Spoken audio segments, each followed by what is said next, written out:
Day one, Julius, of Battleground's third trip to Ukraine, the second you've been part of. We've also got your wife, Kim Retchik, on the trip, and James, our producer, of course, but not Patrick, sadly, couldn't make it this time. So you're going to be filling in for him. And I know you're going to do a more than adequate job of that, Julius. What do you think we've got ahead of us?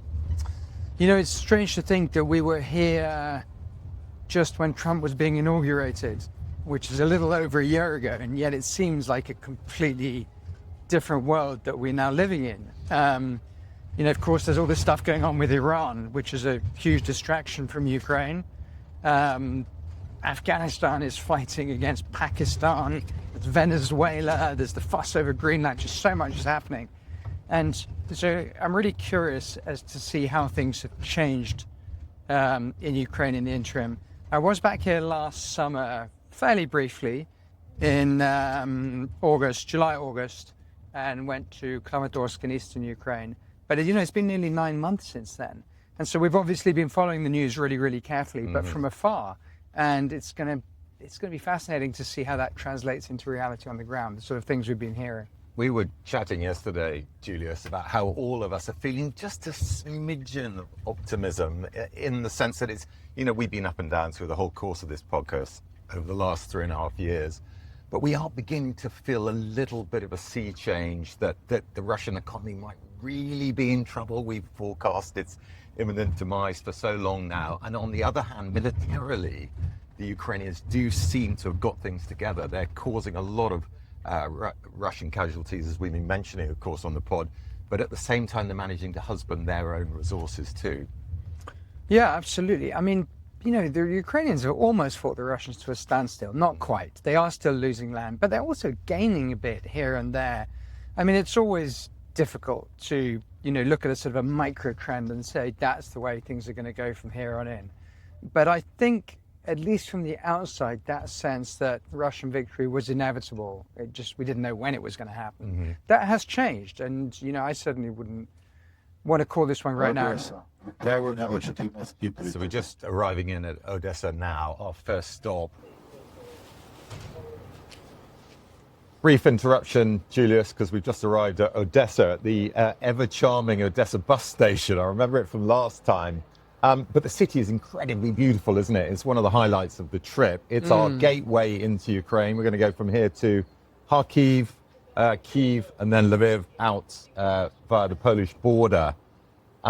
Which bits are you most looking forward to? Because we've got quite a packed program, actually, haven't we? It's going to be busy. I mean, I love Odesa. I've always loved Odesa.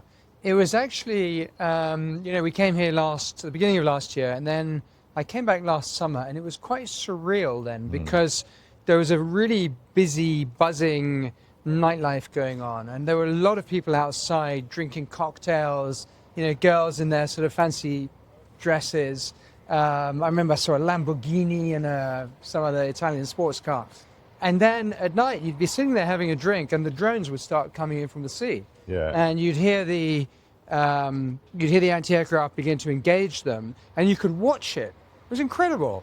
So it was almost like a fairground. And so there was a threat, but it felt slightly kind of, not comic, but slightly surreal, slightly playgroundy. And then, of course, we haven't been here, but we know that this past winter has been really, really horrible in Odesa. You know, power cuts, heating cuts, lots and lots of drones. So it'll be interesting to see how people are feeling right now. Yeah, and the Russians have made a specific target of power supply. They've been relatively successful. I mean, some of the statistics we've heard, something like 50% at any one time of the Ukrainian power supply has been knocked out. That's obviously not just in Odesa, but Odesa has been targeted. And also, listeners might remember Askold, our good friend, who sadly won't be joining us on this trip, big friend of the podcast, he's appeared many times, was actually targeted, or he wasn't personally targeted, but his hotel was. So, you know, those carefree days you're talking about last summer, things do seem to be ramping up a little bit all over Ukraine, don't they? Absolutely. And, you know, we've talked a fair amount to Olga, who we hope to meet tomorrow, through the winter. And, you know, she's been really depressed and upset. Yeah. And, you know, she talks about these endless days with no power and no heat. And we're finally coming out of that winter into spring. So this is very much a kind of a false feeling, I think. Yeah. We've got off the bus, the sun is shining, it's 12 degrees, and everybody looks relatively positive. But that might be because they've just come out of this horrible tunnel of winter and they've survived it. I think the assumption is that the so-called spring offensive, Russian spring offensive, is going to be underway in the not too distant future, and therefore they're going to change their targeting closer to the front lines. We'll see if that's going to happen. It'll be interesting to see what the next couple of days in Odesa are going to be like. I mean, one of the things we are planning to do is look at the damage that's been done to the power supply. I mean, it's going to be interesting, isn't it, actually talking to people whose job it's been to keep this city running. Yeah, absolutely. And I mean, we can't imagine what it's like. What is it like working in these, cold, dark holes when the place has been hit last night and it could be hit again at any time. Yeah. And you're not doing that just once, but you're doing it again and again and again and again. And, we think of soldiers freezing on the front lines, and they deserve our sympathies too. But, there's this whole sort of network behind Ukraine's survival of these unsung heroes. So it'll be very, very, very, very interesting to see that. And also to see how things have changed in, Kharkiv is, I don't know now, 25 kilometers from the front line, maybe 30 kilometers from the front line, see what the feeling is there. And then also, we heard a lot about Kiev this winter and how, as we know, for most of the war, Kiev was pretty livable and pretty okay. You had to be very unlucky to get hurt or killed in Kiev. And suddenly last winter, that mood changed. So it'd be interesting to see that as well. Yeah, just a couple of the highlights moving ahead. When we get to Kharkiv, we're hoping to speak to the same group, actually, we chatted to last January. That's the Hartia Brigade. That's the unit that actually took a central role in the recapture of bits of Kupiansk. I think Kupiansk pretty much has been retaken, hasn't it, which is also in Kharkiv region. They're also responsible for the defense north of the city. And one of the things we've heard is that the first-person view drones which are operating on fiber optic cables, are actually getting a little bit closer to Kharkiv. So we're going to find out a little bit more about all of that. And then when we get to Kyiv, we might have an opportunity to go out and see some of the air defense, which will also be interesting. Absolutely. And, Kupiansk for me is going to be fascinating. Yeah. We've heard these little rumors about the Ukrainians using different tactics. We won't preempt it now because we'll find out so much more, hopefully, when we're in Kharkiv talking to Khartia. But it's really interesting because it runs against that narrative. And we have to remember, a lot of the sort of the standard narrative out there is just not true. The whole thing about NATO expansion causing the war, the whole thing about Russians being on an inevitable path to victory, these are Russian talking points that a lot of us in the West, hopefully not us, but people have picked up, and they just say this again and again and again and again until it sounds like a truth. And hopefully, we'll be looking at some of those narratives and seeing how they're actually standing up to what's happening on the ground. Yeah, we've called them many times on the podcast, maybe unfairly in some cases, the useful idiots, the people who are parroting the Russian line, not because they're Russian agents, just because they've taken a position quite early on. This is also something we were chatting about yesterday, wasn't it, Julius? They've taken a position earlier on about how Russia's bound to win. It'll probably win quite quickly, and it's been very difficult for them to pivot from that. I mean, fortunately, you as a journalist, inevitably, it's going to take a much more objective line. And we were very much on a wait and see what happened. So we didn't dig a hole for ourselves in that sense. Yeah, and of course, let's be honest, Russia might still win. It's a massive country. It's got much bigger resources. And it has the support of China, which is very, very significant. Ukraine is much smaller. It has fairly decent support from Europe, not total support, and limited support from the US. And the world is changing around us. We've got this crisis in Iran. We've got Zelensky talking to the US and saying, I have the technology to help you in Iran. Everything is sort of playing into everything else. This very much reminds me of what we've anticipated many times, again with our optimistic hats on, and that is that Ukraine's military capability, what it's learned on the front line in a case of national emergency, is going to be of tremendous use to NATO, to Western militaries, and already this idea that actually they can, without spending vast sums of money, use anti-drone drones to take down the Shaheeds, of which, of course, hundreds are still being sent out every night in Ukraine. It's just, it's just fascinating because Trump has very much made a point of there's not a lot for me in Ukraine apart from possibly doing some deals and maybe getting some minerals out of the ground. But there clearly is a lot that they can benefit from Ukraine. And that's just another of those little moments that gives me a little bit more optimism to think that, there's something in it for Ukraine in the longer term. And it may even change the way Trump and his group think about Ukraine. I think for me, one of the reasons that the Europeans are changing, obviously, the sympathy for Ukraine. Obviously, they don't want Russia to win, but they're beginning to realize something slowly, I think, which is this. Ukraine's military is around 800,000 people. Finland, interestingly, where I was last week, its wartime capability is 700,000, but its peacetime capability is much, much smaller than that. That 800,000 is the major roadblock to the Russians coming west. Yeah. So that's one thing. And then the other thing, as you mentioned, is the technological advances that have happened here. Often in people's garages and that kind of thing. And, things happen because things happen at times when they need to happen. Things don't happen because planners are thinking in the future about what might possibly happen in 15 or 20 years' time. Necessity makes things happen. And that's what's happening in Ukraine. And Europeans are looking at that. And even it seems Americans are looking at that and saying, maybe we need a bit of what they've learned. It was a great example of that recently, Julius, which I'm sure you've heard of, and you may have even written about actually, which was that a Ukrainian drone unit took part in a NATO exercise somewhere in the Baltics, I think, and they completely wiped out their opposing force. I mean, in a very short space of time. And apparently the NATO commander on the ground said, if that's what we're up against, and we have no real understanding or capability to deal with it, were the words he uses. And that just absolutely sums up how much NATO can benefit from a close association with Ukraine. Yeah. So wouldn't it just be strange if Ukraine went from being seen as this sort of total victim as to, in a more mixed picture, as a country we can help, but also a country we can learn from, and perhaps even a country that's integrated into the West a little more in these terms? We'll have to wait and see. Yeah.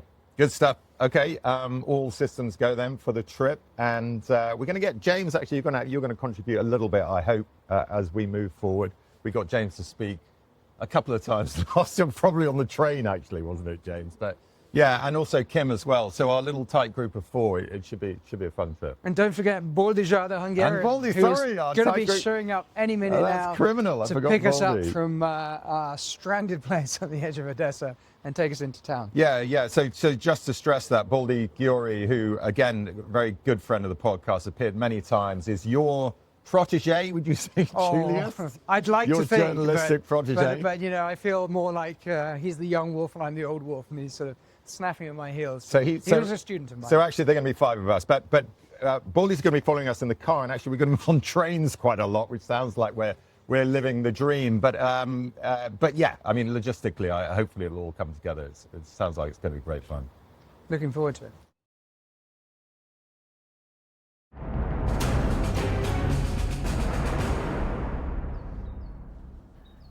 So we're close to the ports here, Baldy. Welcome, by the way. Great to see you. Thank you. Great to have you here, guys, finally.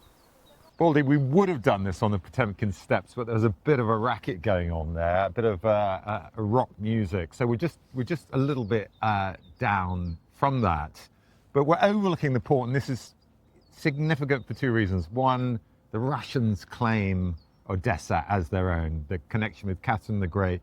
Potemkin. Tell us a little bit about that and how the Ukrainians who live in Odesa see that history today. Yes. So first of all, thanks for having me in the show, and it's great to welcome you on the ground in Ukraine.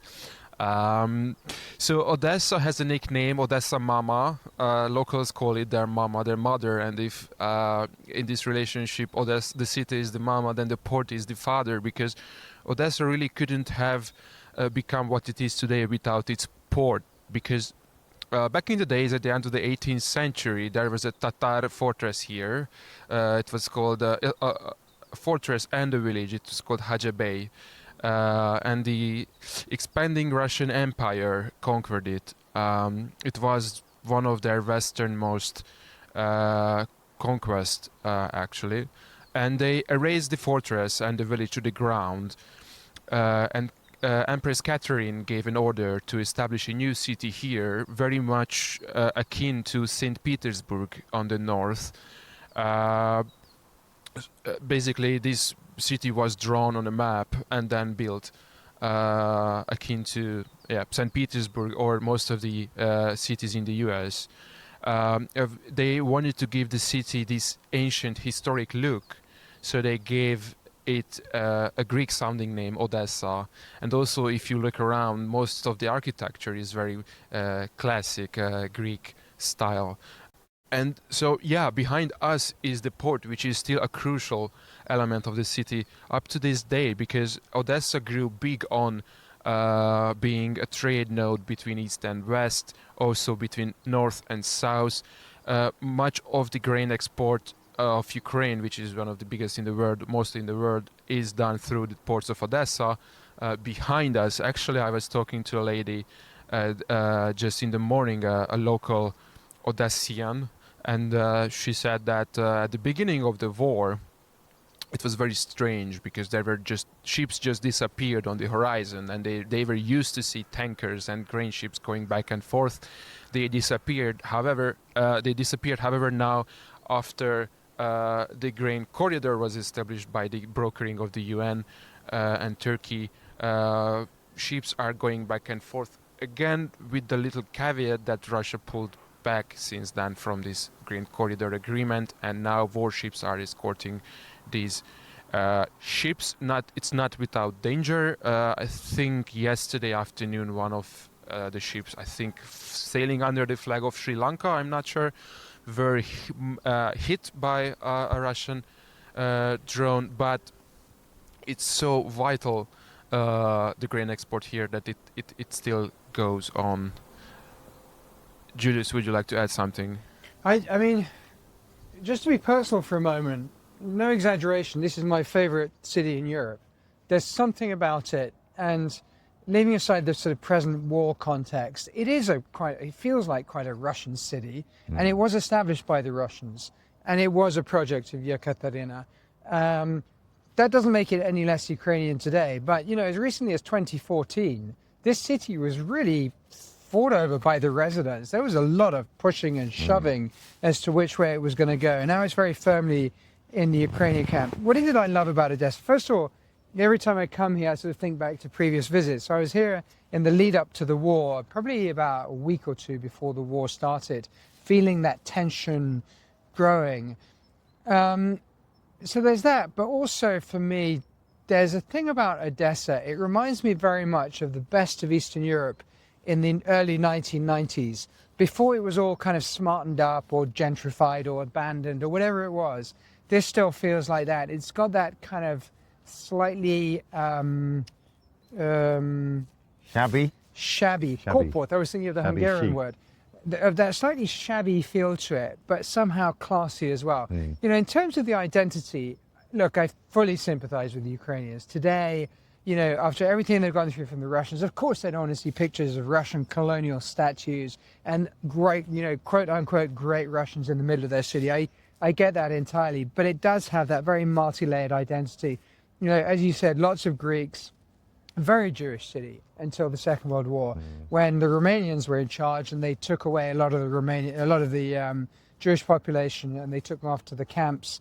But also lots and lots of different nationalities, Spanish, people from all over. So Albanians, Bulgarians, Greeks. So you had that big port city melange going on. Yeah. And then you had, during the Soviet era, it was one of the crime capitals of the Soviet Union. This very famous Odessan Jewish mafia in the early days, and no doubt later it became more multi-ethnic. It was the place that you could smuggle things out of the Soviet Union on big scale, down to Turkey and so on and so on. So it's this sort of center point of so many different things. So for me, it really resonates. And just to add to that, the Odessa Mafia, it's still a thing today. Sad but true. A couple months ago, Zelensky deprived the mayor of Odessa, Trukhanov, of his Ukrainian citizenship because it turned out and was proven eventually that he had Russian citizenship, and he was very much the head of the local mob. Countless Ukrainian activists were beaten up here for speaking out against corruption. Maybe this will open a new chapter for Odessa, for the development of Odessa. We will see. It's up in the air, but this is just another example of Odessa shaking off its Russian heritage, that the mayor was deprived of Ukrainian citizenship for holding a second citizenship, namely Russian. I mean, just sorry to interrupt, but there's just we need to orientate listeners with the reality of Russian thinking, which is that this corridor is new Russia, isn't it? Mykolaiv all the way to Odessa. This was definitely one of their major war aims. I mean, they wanted to take the whole country, but if we don't take the whole country, we've got to get Odessa. I mean, this is a major target for the Russians still today, isn't it? Absolutely. If we go back 200 years, this was the westernmost conquest of Russia, and the rest of it, this kind of half crescent, stretching from Odessa all the way up to Kharkiv, Sumy, that was called Novorossiya, New Russia. And they are claiming it as theirs just because back in the day they conquered it, and the local population, the Cossacks, and which were the proto-Ukrainian inhabitants of the land, were assimilated into the Russian Empire. I'm not sure how much seriously they think about this part being actually Russian, but this is a good claim to lay conquest on, and because this is very much the industrial heartland of Ukraine. These are very rich lands. They have the ports here, which were crucial. So I'm not sure if they seriously think about people living here being Russians, but it's a very, very, very important piece of land for Russia. You know, I mean, I think that maybe after Crimea is definitely, you know, the place that Russians consider the most important that they have in Ukraine. But I think that Odessa is really high on the list, probably higher in a weird kind of way than the Donbass. The Donbass obviously has its, you know, industrial proletarian roots, but Odessa was part of their glorious empire. That's how they felt it. The other thing, of course, which is very important, just look at the geography, and we're not that far here from Moldova. And if you could seize Odessa, you are going to cut Ukraine off from the ocean, and that economically, you know, you don't have to look at the problems that Ukraine has exporting grain through Hungary and Slovakia and other countries that are relatively pro-Russian to realize just how important this access is here. Had the Russians cut this off, it'd be very difficult to see Ukraine surviving this long. It's actually incomparable to think about exporting this much grain on land corridors. Just impossible. You can only do that on ships. That's why it was so crucial that the UN and Turkey brokered a grain corridor deal back in the days. It's interesting what you said about the deal not standing, but nevertheless, Russia certainly doesn't have the naval capacity to do anything about it. So then drones and missiles are really the only other option. Ukrainian naval drones are keeping the Russians at bay in Novorossiysk, and even sometimes there they manage to hit the Russian frigates. Another hit, I think, last couple of days. Exactly, even maybe today. That was one. Actually, that was aerial drones, wasn't it, rather than sea drones? I think. Yeah, you might be right. Yeah. Just one last thing I forgot to add, and maybe you can cut it together, that one of the things that made Odessa pretty rich is that when the city was established, they managed to make the Odessa port a tax-free port. It was a Porto Franco, a so-called Porto Franco, which was a magnet for business, and business is still very much a local, and commerce is very much what Odessians still pursue today. So we've just met two young Ukrainian girls, an extraordinary coincidence. I mean, one of them lived through Kherson while it was under siege, and the other one lived through Bucha for the 2 weeks that was under siege. Both pretty traumatic experiences, as you're about to discover. They didn't want to be filmed, but they were prepared to talk to us, have the audio recorded, and this is what they said. Can you just please say again what your name is and where you're from? My name is Katerina. Originally, I'm from Kherson, and now I live in Kiev. And you're from Kherson, and were you in Kherson when the full-scale invasion began in 2022 February? Yeah. When the full-scale invasion began, I was in Kherson, and we stayed there for 2 months. And then we relocated here to Odesa for several months, and later we were traveling around the world. And at the beginning, I stayed in Kiev. Can you just tell us in a few sentences, what was it like in Kherson under occupation? Mainly it was depressing, really, really bad, because the main reason for depressing mode that you cannot live a life as you lived before. You cannot go for a walk, and all your shops are mainly empty.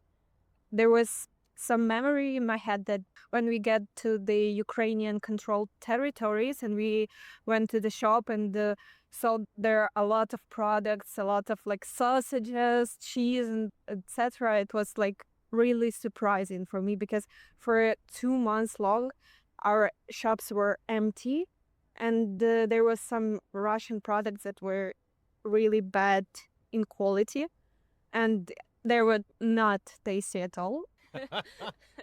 Yeah, and the real like changing moment when you cross the border between controlled territories is that the people's behavior, because our soldiers were more like friendly to us, more like I don't know, caring, because when we were in the occupied Kherson, sometimes Russian troops were like coming to our homes for checking how much people there live and so on. And there was situation where some of Russian soldiers come to our house and started to like threatening us, and he hit our dog with his gun, and it got a bit messy.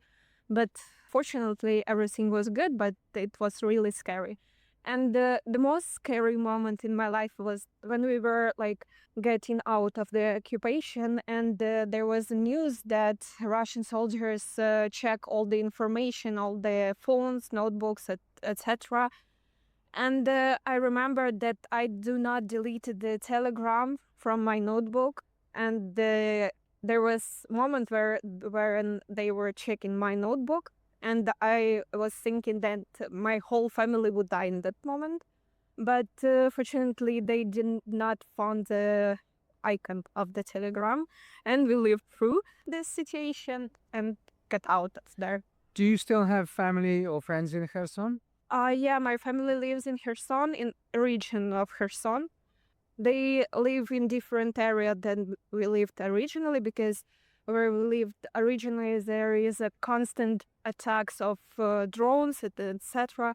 Our home being destroyed, our car being destroyed, and they sometimes come to our original home for like checking if everything is in place, but they're mainly live in another village. Is your friend happy to talk to us about her experience in Bucha? She would prefer talking in Ukrainian if That's okay. Can you tell us about your experience under occupation in Bucha? Можете трошки розповідати ваш досвід під окупацією в Бучі? Стресово, тому що за день до окупації Бучі The day before the occupation of Bucha, they ran to Bucha to visit her parents there. They were afraid there was a lot of traffic jam, and they heard that the Russians are already shelling the road to Bucha from Kiev.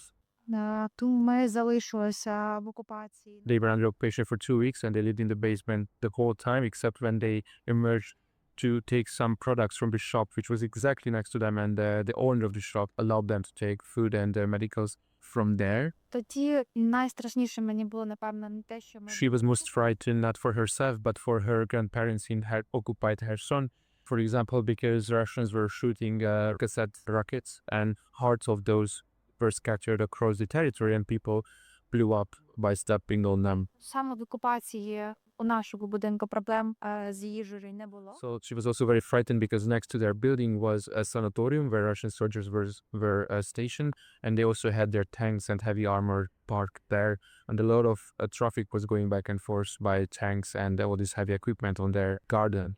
And even Chechens showed up one day and tried in a very bad manner to get into the basement, but they got lucky and they eventually did not go down to the basement to visit them. Can I just ask, the war has been going for 4 years now, and we've been to Ukraine several times since the war began, and every time there's a little bit of change. But we haven't been now for 6 or 8 months. I'll ask you first of all, how do you feel now about the future? Are you optimistic? What do you feel? Well, I cannot say that I'm quite optimistic considering the situation in the world generally, because I'm sorry, but it's terrible. Yeah. So considering that the United States are now engaged in the war operation in the Middle East, it means that we as Ukrainians would not get supplied with the armor to defend ourselves, and it will be more difficult for us to defend. And considering the economic state of the world at all, we will be in very, very difficult situation. And I hope that this will end good for us, but I'm quite realistic, and I think that world is shattering, and we all gonna die soon. And can I just ask, I mean, this has been a very long, hard winter for you. Probably the hardest since the war began. And now finally spring is coming, it's warming up, people are a little bit more, they're coming out a little bit more. Do you feel a sense of some kind of optimism, maybe not politically, geopolitically, but just in human beings or in people in Kiev? Or It's like, it's like a parade during the plague. like a what? It's like a parade during the plague. Plague, yeah. Yeah, but yeah, I try to be more optimistic, and at the moment feeling like clean and etc. But if I'm sitting down in my apartment and thinking about the future, I'm not optimistic. I'm sorry. How do you feel? Are you optimistic or pessimistic or? Jakie oczekiwania u was je pro майбутнього? Хотілося б на краще, але зараз якесь передчуття. I would like it to get better, but I have the feeling that it won't get better anytime soon. And sorry, one more thing. So this is slightly unconnected. You've just come from Kiev to Odessa. How does Odessa feel to you? Well, Odessa, from my perspective, it's a more quiet place to live. It's more chilling and relaxing, because in Kiev there are more traffic, more people rushing to their work, and people here just walking and enjoying their lives. And I'm chilling here too, relaxing before I come back to Kiev. And considering that I'm here not for a long time, I cannot tell for everybody who lives in Odessa, but I can tell from my perspective that it's quite good. I like it here, mostly because a lot of Shahed attacks are being dealt with in the sea and not about the city. It's more quiet than the Kyiv attacks on the electricity generating points, because I've been through all of them in Kyiv, and it was quite frightening. And here I have not witnessed any of attacks yet. Have you been in Odessa before? Yeah, I visit Odessa really often to visit my sister, to go to the sea in the summer. So yeah. And does the city feel different than it did 1 or 2 or 3 years ago? Well, for me, Odessa felt like a safe space, because I came here right after Kherson occupation, and I felt like I'm free again. Here I can speak frankly, and I can go wherever I want. So it's like safe space for me, and I still feel the same. And one last question from me. Are you going to stay in Ukraine? Yeah, of course. I had a lot of opportunities to go abroad. I lived in Turkey for 8 months, and it was the most depressing period of my life. I wanted to come back. I wanted to be at the air attacks with my friends, because I feel connected to my people. I feel being in the context of what's going on with my country, because I love my country with all my heart.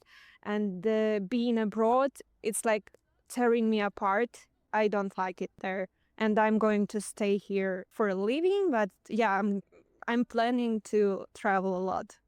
And just your name and your age, please. My name is Katerina, and I'm 23 years old. My name is Tatyana. I'm 24 years. Just one last question from me. It's fascinating what you say about needing to come back and be connected and experience what everyone else is going through, but not every Ukrainian is doing that. Some young people have left. Do you think after the war and when they come back, will this be a problem at all for society, or that's just their choice?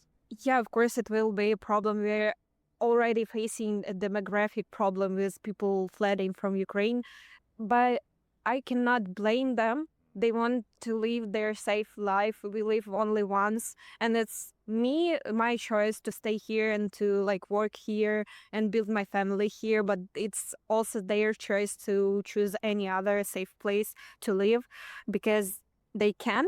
And answering your question regarding whether they planning to return, I don't know. Maybe some of them will return because they will not be able to assimilate there quite right, or some other reasons. But I think that Ukrainians are really comfortable people, and they would be able to assimilate and to contribute to the society they live in. And I don't think that they will return.